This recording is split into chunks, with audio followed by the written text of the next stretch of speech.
Guys, if you're ready right now to learn exactly how to pull the best wholesaling real estate list and exactly everything you got to get going, we're excited, guys. We got everyone from around the entire country.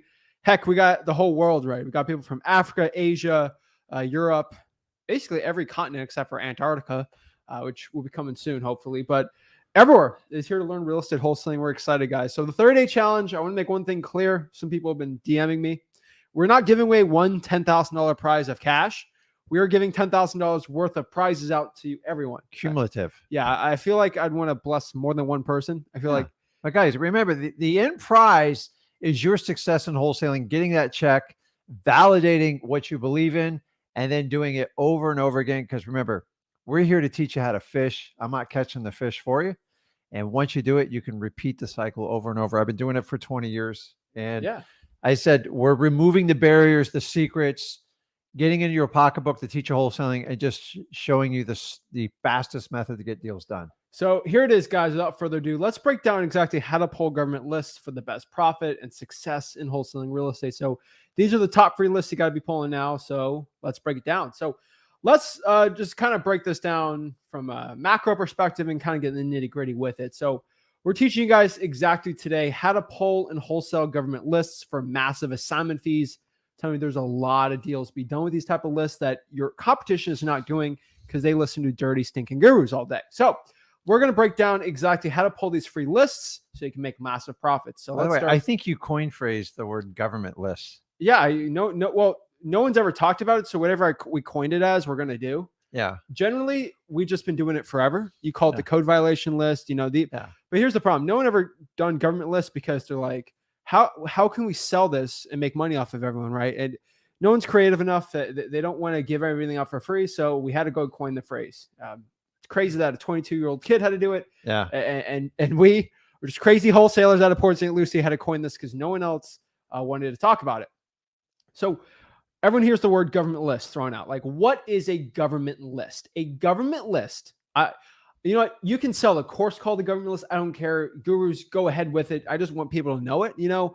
I don't take responsibility for it. Just don't copyright it. But a government list, because you know how my crazy brain works. I'm like, well, like government list. It's literally a list you get from the government. I don't know what else to say. It's derived from the government. If it's from the county or the city level or even federally, I assume that would define what a government list is, correct? Yeah. The reason why we call it government list is because I want it to be separate than like a list polling, like a listrei.com list, a batch lead list, ZachData.com list. It's a government, like you don't have to use a software. You don't use anything. It's just, you just go grab it, right? So a government list technically is a free lead list, a potential collection of sellers and homeowners who just have a motivating factor that might lead to them wanting to sell the property for a deep discount. It's not a list of magical motivated sellers. It's not a list of everyone that wants to sell for like a crazy thing. It is literally a list of people who potentially could sell their house for a deep discount that's higher than average. So for example, if I cold call like the tax roll list of every single homeowner in, let's say, the county, right? Mm-hmm. What's the percentage that those people want to sell for a deep discount? Like probably less than 1%, like probably a quarter of a percent, right? Correct. And that's great because when I call like a motivated seller, like a code violation list, it's still less than 10%. So if I cold call every homeowner in a county, it's going to be less than 1%. So when I cold call, I'm not cold calling that. That's a terrible. I'm going to waste money, time, skip tracing everything. A lot of time. So I want to go kind of niche it down a little where when I cold call a list, when I spend $2,000 on this list, I want to have like a 5% success rate versus a quarter of a percent. And that's the point of government list. We're finding leads that maybe 5-10% accurate of where we can get a deal. Just on average, like if I pull 400 drawing for dollars leads, which isn't a government list, FYI, drawing for dollars is not a government list. We can use code violation, but we'll talk about it a little later. We usually have to call 400 of those leads to get a deal. That's less than 1%. That's a quarter of 1%. So just imagine, because most people got to cold call 3,000 leads to get a deal. That's 1 out of 3,000. So just understand, guys, not everyone is perfect on this, but it gives us the best chance of getting the deal. So these are code violations, probates. We're going to break down what they all are. Most wholesalers, I'm just going to be completely honest with you. Be mad at me all you want. Most wholesalers are too lazy to go after these leads. I'm telling you right now, most wholesalers, they refuse to go get these leads. It's too much work. They don't want to deal with it, right? They just refuse to go after these leads. So let me break down really quick, the types of government lists and how to actually pull them, because there's many types of government lists out here. There's amazing ones out here, but I'm telling you right now, the types of government lists, there's a lot of them. There's a million ways to make $1 million in real estate wholesaling, right? But we're going to break down basically all of them. I'm not here to tell you which ones to pull, which I'll show you which ones to pull, but you shouldn't be pulling every single one willy-nilly. You should understand them. So let's kind of break it down. So number one, code violation. What is a code violation, right? OG, it's probably one of my favorite ones. What is a code violation? A code violation is basically when code enforcement puts a violation or a fine on a property for being against civil code with properties. There's civil codes in everyone's city, county of maintaining your grass, right? Having structural safety, making sure there's no mold or mildew on the outside of the property. The windows aren't open, right? There's just standard civil code. It's all boring stuff.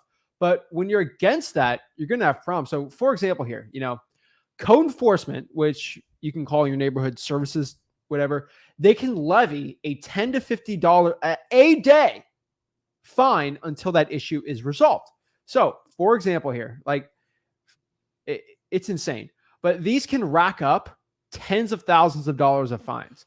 Now you can negotiate them down, but just understand that if you have tall grass and you just don't decide to mow it, it's like $20 a day. And for a year, that's a lot of money, right? Let me expand on this. So another technique they use is, say you get the grass mowed. So say it's a little old lady and it's in a property, maybe where her husband died and she moved out and she's still deciding what to do with the property. She got a notice and she mowed the lawn. Okay. It's her job, not the city's, her job to contact the city code violation department to come out and reinspect it. Do you know if they don't contact them, they just impose the fine, they put a lien on the property and it racks up. Now, luckily, a lot of them max out at 10 to 20 or even 30K.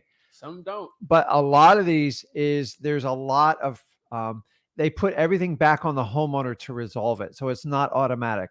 Second thing, understanding code violations is set for each part of a city. So those of you that live in a nice HOA, they'll pick you apart on the color of your fence because it's not the correct bronze type. We're not talking about those type.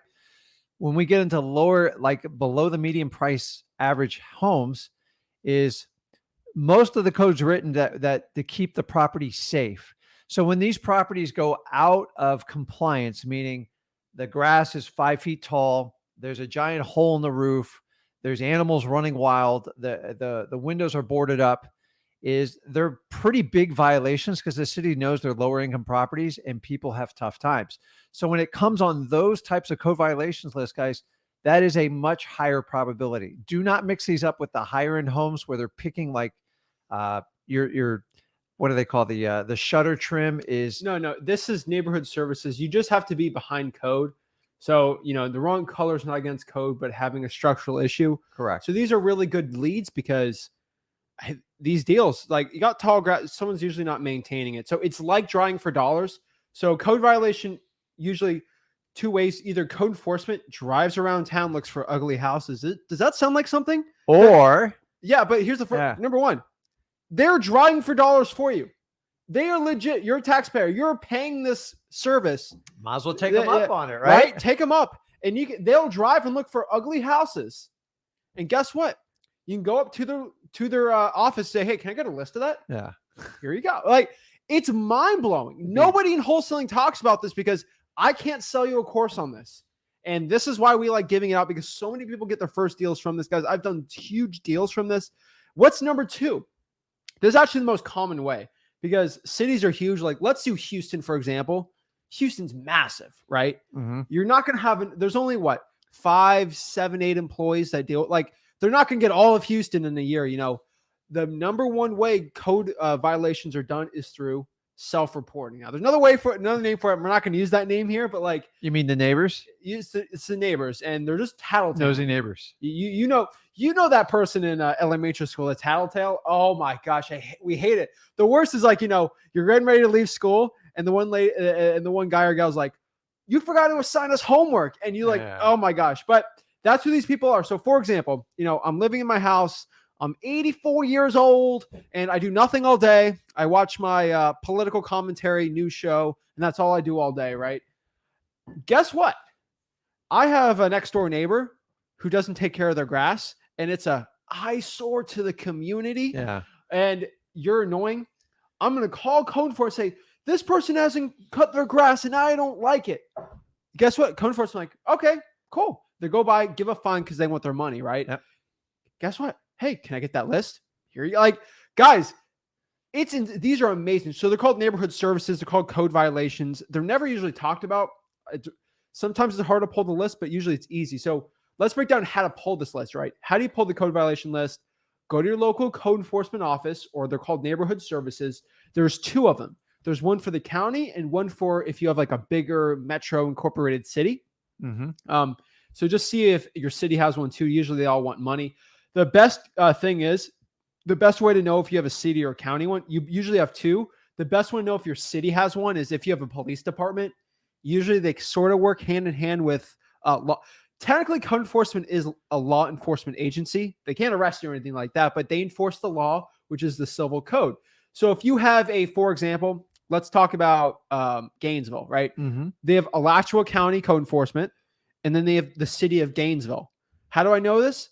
Because there's a Gainesville Police Department and then Alachua County Sheriff's Department. And then there's also I'm not going to break it down, but like, and then they also have like a university one there. But like, that's how I know, because there's a city of and then a county of. So that's how you figure out. So if I know that, I'm just going to go up to the county code enforcement and then the city code enforcement. That's how you usually know, but always check and call.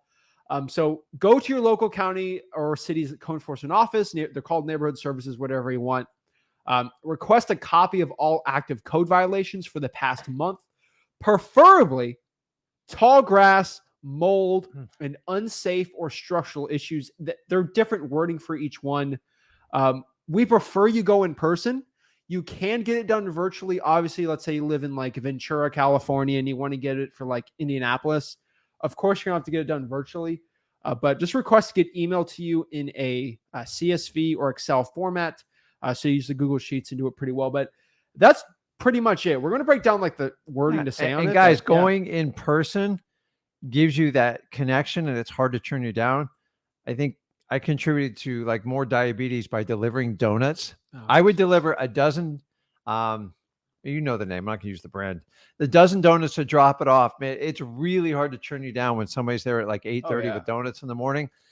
It's a little bit different now on that, but I'm just telling you, if you kill them with kindness, they are real people with families. They're just doing their job. They're told not to give the information out easily. To do that. So, and number two, as far as like the different codes for like one's tall grass structure, once you figure it out, you can either, a lot of times you can go on the county site and figure out what the codes are. You ask them.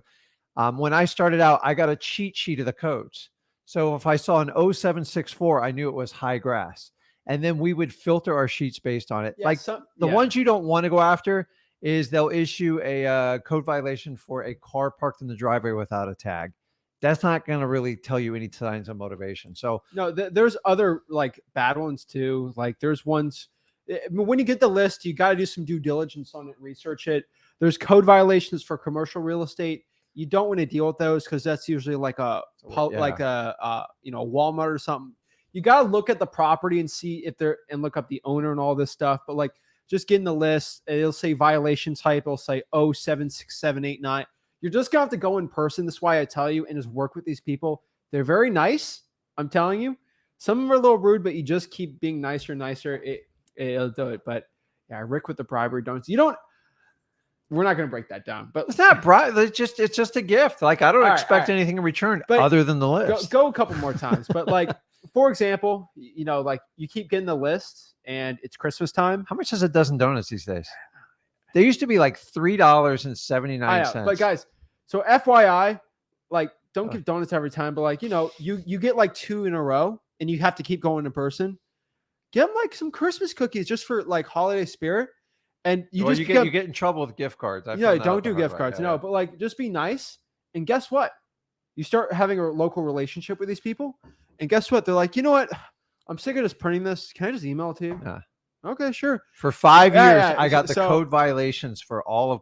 Well, I'm not gonna say no, don't break it down. Don't say it. But like, you build those relationships. It's worth it. Okay. So just FYI, and we have VAs that work with us on it too. But like, that's how you pull that list. Nothing beats in person, guys. No. So let's kind of break down all these, like the donuts, things like this works for mostly all these lists because you're dealing with governments. And don't eat too many of the donuts yourself. Oh, geez. All right.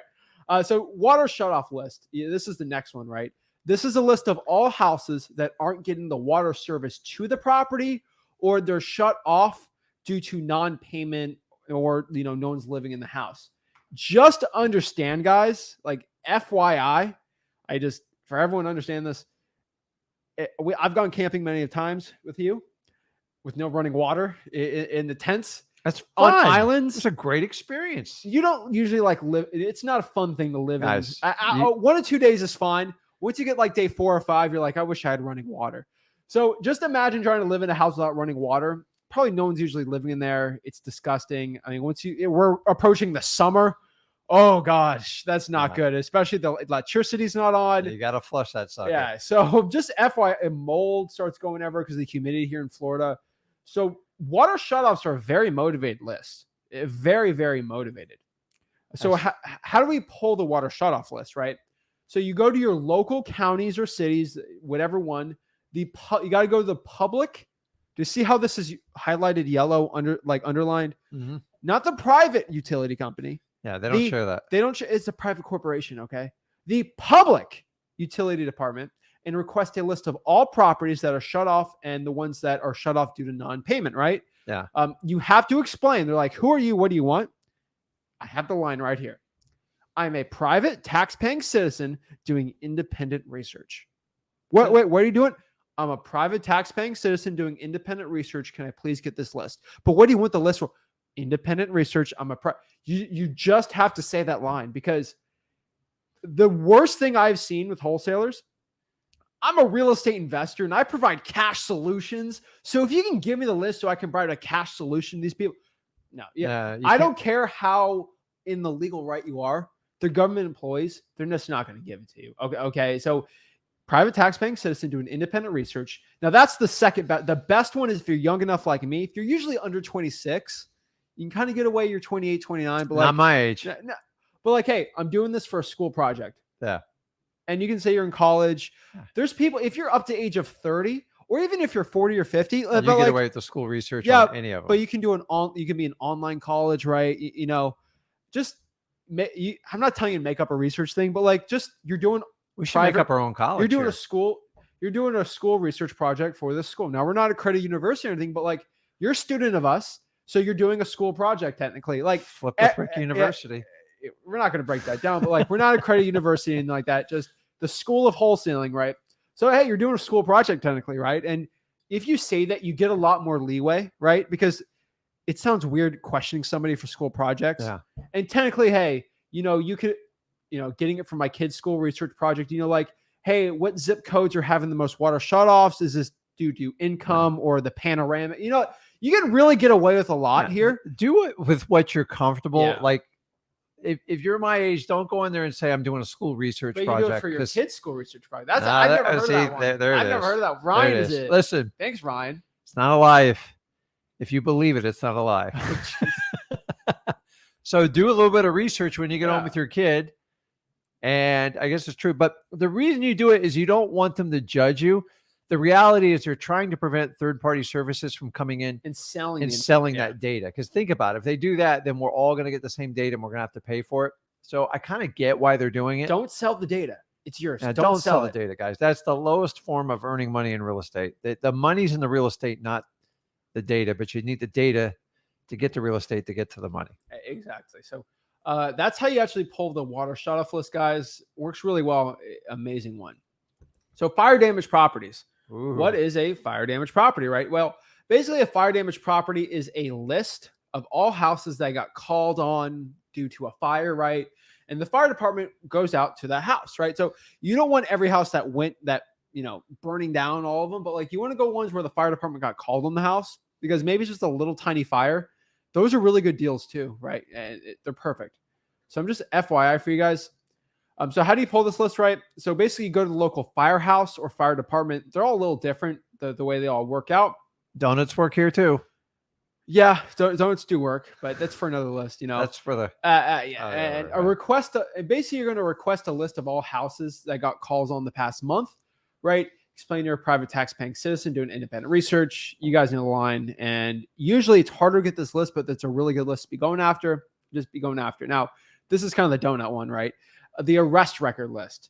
This is a list of all arrests for your county or city. Yeah, but you don't have to go see a cop to get it. So you can go to the sheriff's office if you have to. Like, it's kind of hard to pull it, but like, guys, you're not getting arrested for getting I'm telling you, you're not going to get arrested for asking for the arrest record list. Like, you're not breaking the law. Yeah. I'm not a lawyer or anything, but like, you're not doing anything illegal. You're just doing research because, like, it's public data, guys. So you don't really have to grovel for this one. Yeah. I mean, how do you pull the arrest record list? Find it online from the sheriff's website, or you can request the list in person at the sheriff's office. You just get a list of all the arrest records for the past 7 to 14 days. Like, if you're doing like Las Vegas, it's a lot of arrests. So just be careful. The arrest record's kind of weird in like transitory towns. So if I'm doing like Miami, West Palm, Key West, right, Tampa, Las Vegas, a lot of these are going to be a lot of these people are going to be like, partying or whatever. So you got to be careful, right? Like, you got to make sure these people actually own real estate in the county. But it's still a really good list. It's definitely one, like, I can't say these keywords on YouTube, but like the really, really rough, tough crime, I'm not going to call those people, right? Like, you guys know what the ones I'm talking about. If you're going to jail for more than 15 years, probably not a good list to be going after, but like, there's minor offenses, like, not too bad, right? Well, I'm not telling you to go in danger, but like, if somebody, did like check fraud or something, like, it's not a dangerous criminal. Like, these people, they get out in 5 days. Like, there's a top two. Yeah. We're not going to talk about, like, guys, but when you do your data, you'll find out there's always 2 offenses. And one of them is because they get multiple violations, you can figure it out. And if they get multiple violations, they go away anywhere from 2 to 5 years. If there's a teardrop on the tattoo and the mugshot, just don't call them. But I'm just telling you guys, like, just be smart. I think you guys are smart enough to know, like, what ones you shouldn't be calling. That means what I think it means, doesn't it? Yes, they're crying from the gurus. All right. So let's talk about the tax liens and tax delinquencies. The reason why I'm saying is because nobody do you know any other YouTuber that talks about the arrest record list? No. And you know how we figured out the arrest record list? We were doing deals with people that kept getting arrested. And I'm like, that's 40K right there. The guy got arrested. Right. Yeah. Like, like, that's how, because we do this business. And we told you the big disclosure on arrest records. Don't hide it from anyone. Yeah. There's a lot of drama. Don't say a lot of drama that comes with it. A lot of drama. But if you can get through the drama, you will make a lot of money. But I'm just telling you, these people want to talk to you for hours. My first $100,000 deal. We did my first $100,000 deal last year. Arrest record. But like, it was a probate. Mm-hmm. But the guy that got the probate got arrested. And he's going away for a little bit, but it was an amazing deal. And there's a lot of drama we couldn't say on camera. A lot of break-ins on that. It's just, they like to break back into the property too. Security cameras. That was a messy deal, but we actually bought it ourselves because we wanted to do a 6-figure deal. Now we get paid in proportion to the problems we solved, and it was fine. But just FYI, guys, like, the arrest record list is great. It's an amazing one. Just be smart. I think you guys are smart enough to understand. And guys, choose who you want to do business with. Sergeant Dodds is a good one. Maybe probate violations might be a good one. That's actually a decent one too. But like, the best ones you look for, the people that get themselves in the most trouble are just repeat offenders. It's not horrible things. They're not good things, but the thing is, the law is set up where you keep repeating the same offense and you don't learn from your mistakes. They're going to penalize you. When you have to go to jail for 2 to 5 years, you're going to have to make long-term decisions on the real estate. We're not talking about people going away for like 15 plus years. Most of the people are going to be between 2 and 5 years. And Brooklyn's got a point here. You know, it kind of scares me as a young woman, not stereotyping, just not safe to go on alone nowadays. We get it, Brooklyn. The thing is, most people think like that. Nothing wrong with it. I get it, right? But the problem is a lot of people think like that. So guess what? No one's servicing that type of seller. Yeah. And that's the thing. So like if no one else is willing to do it, not a lot of wholesalers in your market are going to do it. Now you can do, I would virtually do a deal like that, right? Like yeah, virtually. Why not? If you want to keep safe, just do it virtually, right? Or if you have to go to the detention center. Okay, we're not going. Okay, now you have all, now you have all the protection. I've had to do that. It's scaring her. Oh my god. It's yeah. But listen, the bottom line is, guys, the beauty of wholesaling is you pick who you work with. Yeah, I would do that deal virtually. Yeah. So if you're not comfortable and you're listen, I wouldn't send my wife to do it either. So no. and I'd send him. I wouldn't send my sister, right?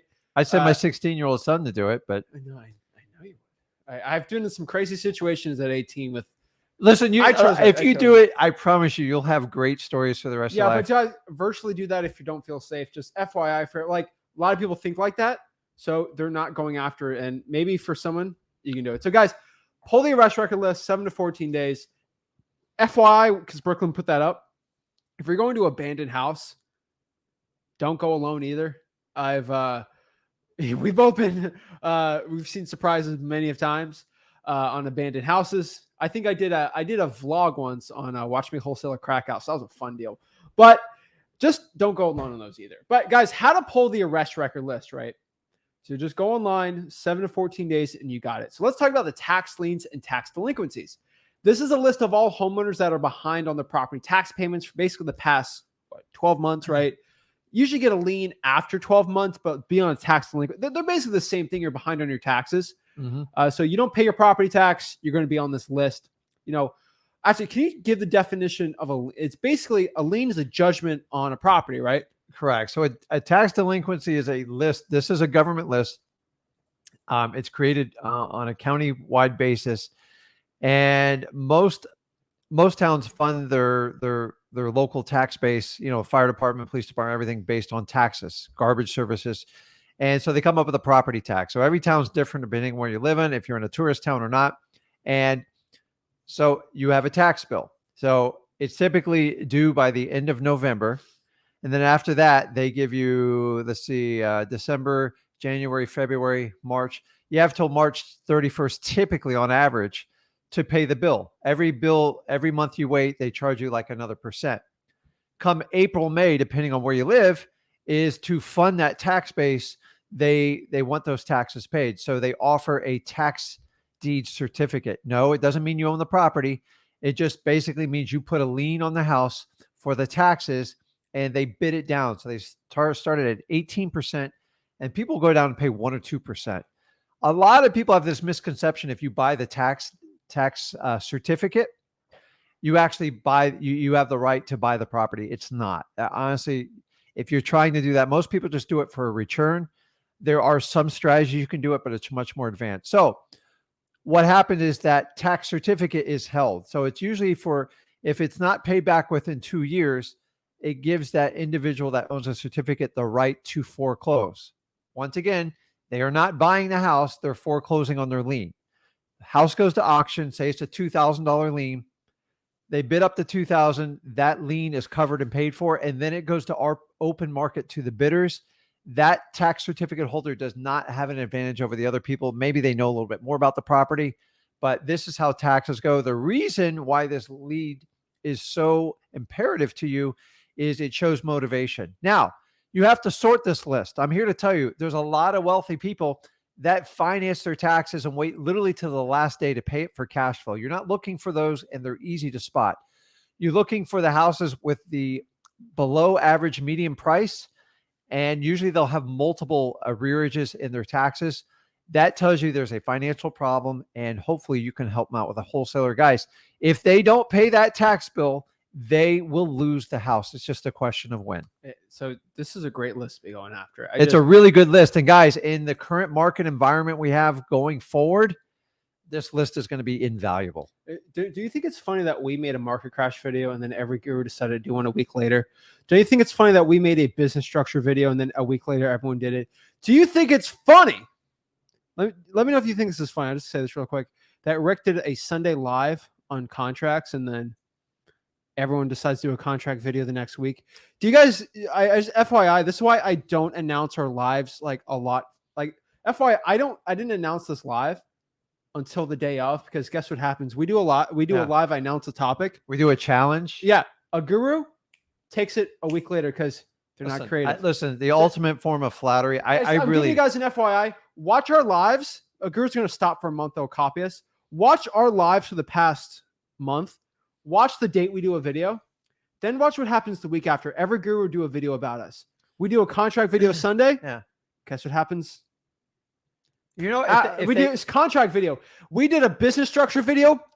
Video. Guys, just understand these gurus, they love copying me. But honestly, if they keep this pace, then maybe they'll copy us and give their content away for free. Okay. Huh? If we keep this pace, I told you guys, change is coming to wholesaling. FYI, I mean, everyone's kind of catching on to this. You know, we announced it, but like everyone is. I think it's hilarious. I just hope everyone notices that. Like, we do a video, we all get stolen. So FYI, like, I get asked, like, why don't you announce what topics you're doing? I'm like, there's a reason. I can't announce my topics because these gurus are going to steal it.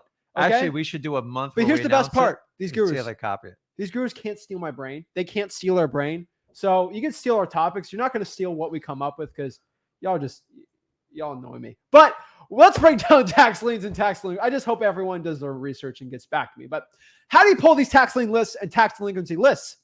This is why we go hard in the paint. This is why we make PowerPoint presentations. This is why we go hard on the information, because nobody else in wholesaling actually is willing to do this. So let's break it down. So we go to public records online, clerk of the court. Technically, they call it public, like they're different words everywhere, but I'm just letting you know. But public records, you search them in the liens section. Last week, I had a lot of questions how to pull a certain list. I had just pulled them to you guys live. That's why you guys got to follow us on Wholesaling Houses for real, because we'll literally post some of our best coaching calls, some of me pulling live and stuff. That's why I guess follow that. Subscribe to Rick Ginn, Zach Ginn, Flip all the channels. But guys, just go to public records, go to the liens, and it'll go on tax liens. Sometimes the property appraiser for your county can actually show you. A lot of websites actually will show you if the taxes to a property has been paid or not. So technically, the property appraiser can actually show you. It's actually just kind of fun, right? So I know our county actually does it really well. So let's talk about pre-foreclosures. Pre-foreclosures, this is a list of all homeowners who are behind roughly 2+ mortgage payments and are potentially facing a foreclosure unless they actually pay the mortgage. Just FYI, guys, I went an hour and a half on pre-foreclosures, like how to talk to sellers, how to actually deal with the process. This is the only list. Gee, there's 2 of these lists. I have to give you guys a warning before I break it down. For pre-foreclosures. The process is not complicated, but you have to watch that hour I did at free right here. Easy, he's got us right here. Freewholesaling.com. He's got us right there. But freewholesaling.com, I went an hour and a half on pre-foreclosures. Just watch that process so you can understand it, because when you deal with a pre-foreclosure seller, they're going to ask you questions about the pre-foreclosure process, and you have to understand how that works, because if you don't, it's going to be hard to get the deal. But they're really good deals. Massive motivation, but they're facing foreclosure. So how do you pull this list? Public records, search it, go to either list pendants section or the notice of default section, or go in person and find your local county clerk of the court and ask how to find it. Can you break down what a list pendants or a notice of default is for the people? Well, a notice of default just basically is announcing that the borrower is not following the original terms agreed upon, which is the structured monthly payments. So banks are a business. Shocking. They want to get paid. So you can't really blame them on that. A list pendants is just a fancy legal word. I never understood. Like, honestly, I couldn't spell it for probably the first 5 years I did wholesaling. Just like I thought quit claim was quick claim. It's actually quit. QUIT. It's just like taking things for granted. We should have a whole show on this. Like, it's like, I tell you, I had a different name for ARV. I know you did. I know. It was just like, so you ever find out something when you get older, like, really, that's what it, like, that's how you spell it. Anyways, Lis pendens is nothing more than the formal announcement of a lawsuit against the borrower. So the mortgagor, which is the bank, can recoup their investment. So not investment, but their note. Now, a lot of people think it's the bank. It's not the bank. The bank is just a service provider. They are. Once that loan is executed and signed, within a day or two, it's literally sold to Wall Street, and it's packaged up, winds up in the Fannie and the Freddie, depending on what it is. Most of the properties we deal with wind up in that. So what happens is these banks, they want to service millions and millions of mortgages. They make money when they issue the mortgage, and then they make money servicing it. So you think banks are in the business of trying to resolve issues? They're not. They're actually going to make it much more complicated. So a lis pendens basically means they've hired a lawyer, they've retained services, and then banks use one lawyer to try to pull thousands of mortgages all in one shot to get it done cheaper. And then they charge their Wall Street clients a lot more money. And that's it. If you can catch somebody in pre-foreclosure and they'll work with you, you have options. So let me give you an example. I was working with somebody who recently submitted a deal. Somebody passed away. The property needs a probate. It's been 2 years since they paid on it. If we just got this property 6 months or even a year ago, it would have been a phenomenal deal. Not their fault. They just started wholesaling. But the sooner you can catch them in any stage of foreclosure, the better off. Why? 24 payments. If it's $1,000 a month, that's 24,000. Guys, I don't want you to make up $24,000 payments. Also, if you catch it early, you have the ability to do a creative financing deal. Maybe you catch up 2 or 3 payments, and that winds up being your hard money, which converts to soft money, and you'll make more money in your pocket. How do I learn creative financing? How much do I have to pay you? I just teach it for free. So I learned it through wholesaling. It's straightforward. Freewholesaling.com. Learn creative financing. I ain't gonna charge creative you financing is just anything you don't do like traditionally, but the opportunity has to be there. You can't create. So guys, just think about this. The earlier you catch something in pre-foreclosures, the more options you have to make money. When it gets way in arrears, the attorney's fees rack up, the bank fees rack up, and then it gets close to auction and it becomes very difficult, and it's a huge financial risk to do it because they owe so much against the property. Yeah, so in freewholesaling.com, we have the bonus section. We're doing more and more content on creative financing in the future. Recorded some really good you recorded, which we're recently working on. You're basically going over the entire scripts for subject to, like, you went really hard in the paint on it. Yeah. So you just have to have really good conversations. Big creative finance stuff in the future. We're working on it all summer. Q3, Q4, big creative financing stuff's going to be on. Like I said, we're trying to help. We're trying to put all the gurus on wholesaling out of business, but because guys, now the opportunity for creative financing is really coming up. Very low interest rates. It's amazing. People can't sell properties. I'm going to teach you how to do creative financing with pulling little to no money out of your pocket. Our issue, it's taking us a while on the creative finance side because we got to do a lot of lawyer schmiegel, rigmarole. Legal schmiegel on there's an obligation when you take over someone's mortgage. So and I'm going to be honest with you, the legal schmiegel of the creative finance just starting out, crazy. That's not the way to learn real estate because there's a lot of documents. You're talking about liens, power of attorneys. You have to have lawyers review your stuff, and you got to make sure you're completely compliant. And I'm here to tell you, the banks are going to change the rules as you go along. Yeah. And taking over someone's mortgage is a responsibility. There are consequences if you do not fulfill your side of it. And you have to understand, if you sell that deal, if that person doesn't pay, you're going to be named in that lawsuit. So we like to be responsible about it, but I like to do creative financing when you make cash flow from day one. I do not believe in putting out huge down payments to take over someone's payment. That's very risky. And honestly, guys, start out wholesaling because you're going to find creative financing and wholesaling, and it's going to teach you the fundamentals to really be good at real estate investing. Exactly. So that's how you pull it. It's a great creative finance list too, but we're working more and more on the stuff. So IRS debt lien list. So this is basically a list of all homeowners and people behind on federal tax payments from the United States' Internal Revenue Service. We love the IRS. They're great people. We love you guys. If the IRS is watching, you're our favorite. Bonus. you can actually your state's revenue department. Now, not everyone's in Florida, right? No state income tax here, but like there's a lot of states that are even probably worse than the IRS. I know the Georgia revenue department is like notoriously like crazy. They're worse than the IRS. Some states are crazy. California, New York, yeah. A lot of them are really aggressive.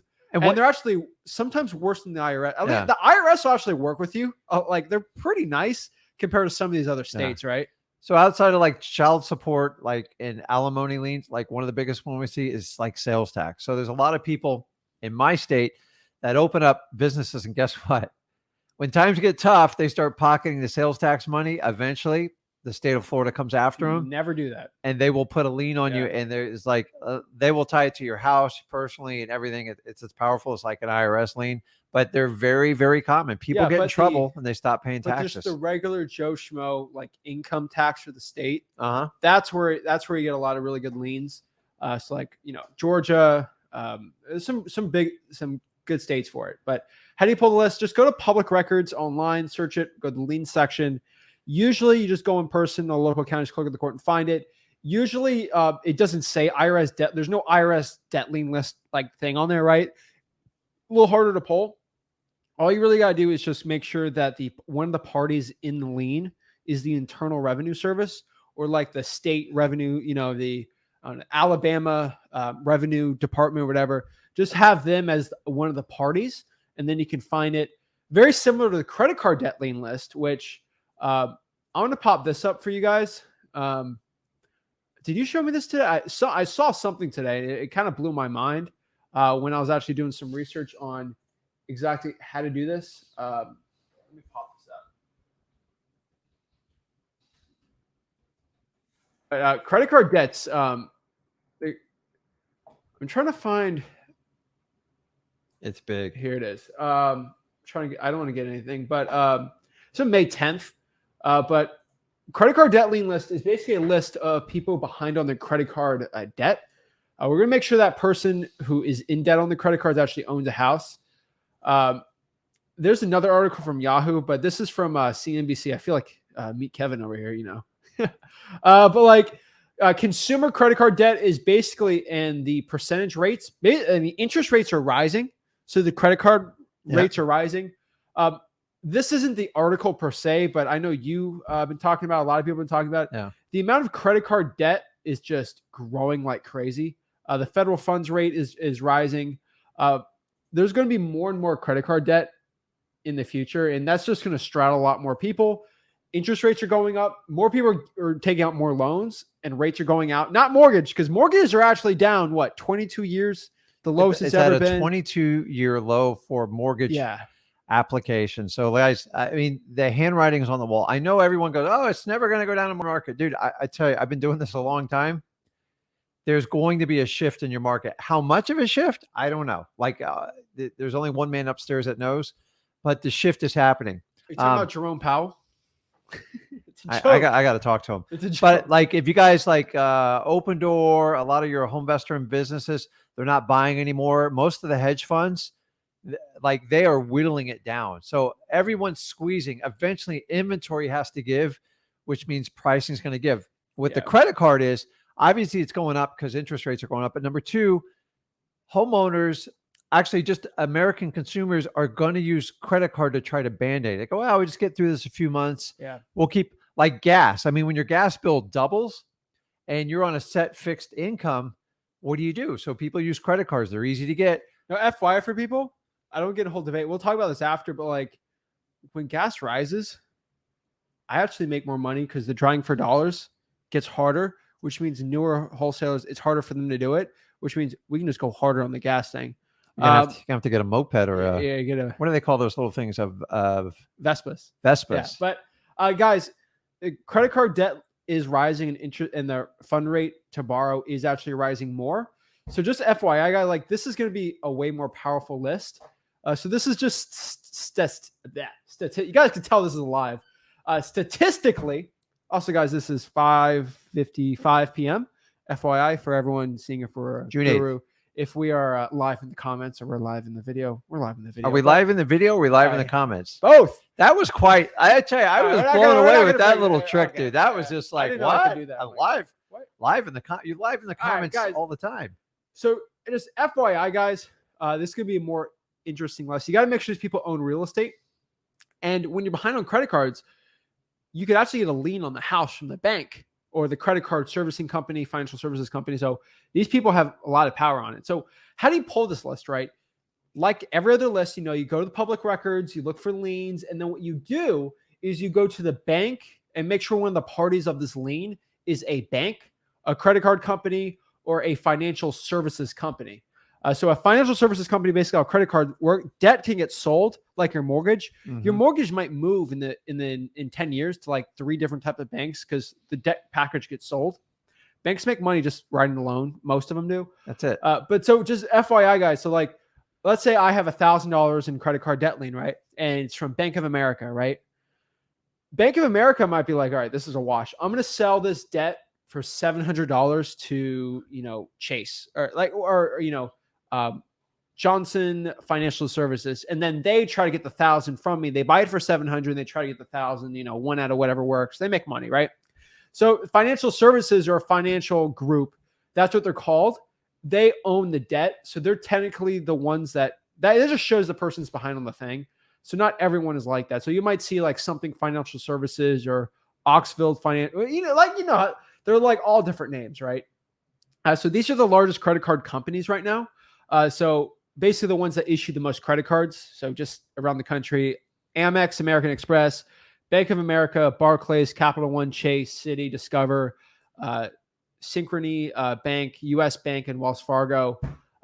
Discover's, I think, is the most aggressive one out of them all. But I hate that card. I have no idea. Nobody takes it. Nobody takes it, but just That's why they give you the biggest cashback reward.